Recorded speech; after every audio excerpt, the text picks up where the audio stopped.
The decline of the EFF and the rise of MK, a political drama unfolds in South Africa. In what could be akin to a riveting screenplay, South Africa's political arena is undergoing significant transformations that might as well be straight out of a blockbuster film. Julius Malema, leading the Economic Freedom Fighters, EFF, resembles a protagonist whose narrative arc has seen better days. The party, once a formidable force challenging the African National Congress, ANC, and captivating the youth with promises of radical economic changes, now appears to be losing its sheen and momentum. As the storyline develops, another character re-enters the scene, shaping up to be a formidable antagonist or, perhaps for some, a savior. Jacob Zuma, former president of South Africa, has made a striking comeback with the establishment of the MK Party, taking up the populist mantle that the EFF once held. The MK Party is resonating with a significant portion of the populace, advocating for ideas once championed by the EFF and even attracting ANC supporters disillusioned by the current trajectory of their party.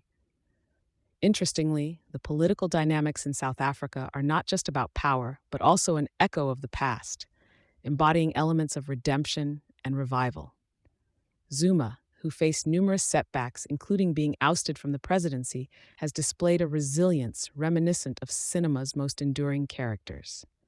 His party's rise is not merely a personal comeback, but also a potential reshaping of South African nationalism and identity politics, perhaps steering the ANC back to its original values, which it was perceived to represent in the first 2 decades of democracy.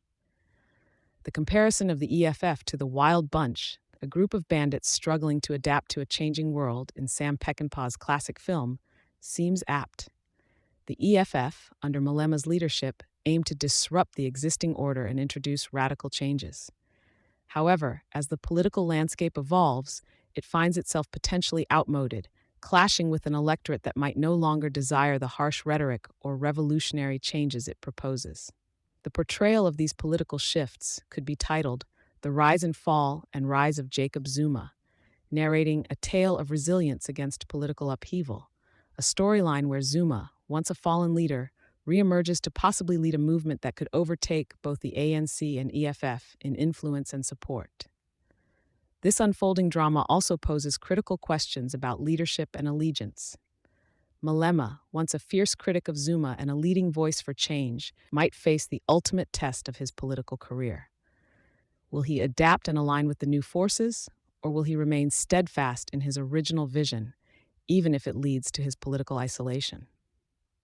As South Africa moves towards future elections, the effectiveness of the EFF's strategies and the appeal of MK's nostalgic yet forward-looking ideology will be pivotal. Will the electorate lean towards a renewed nationalist rhetoric or seek something entirely different? The answers to these questions will not only determine the fate of these political entities, but also shape the future course of the nation itself. Thank you for choosing Satori News.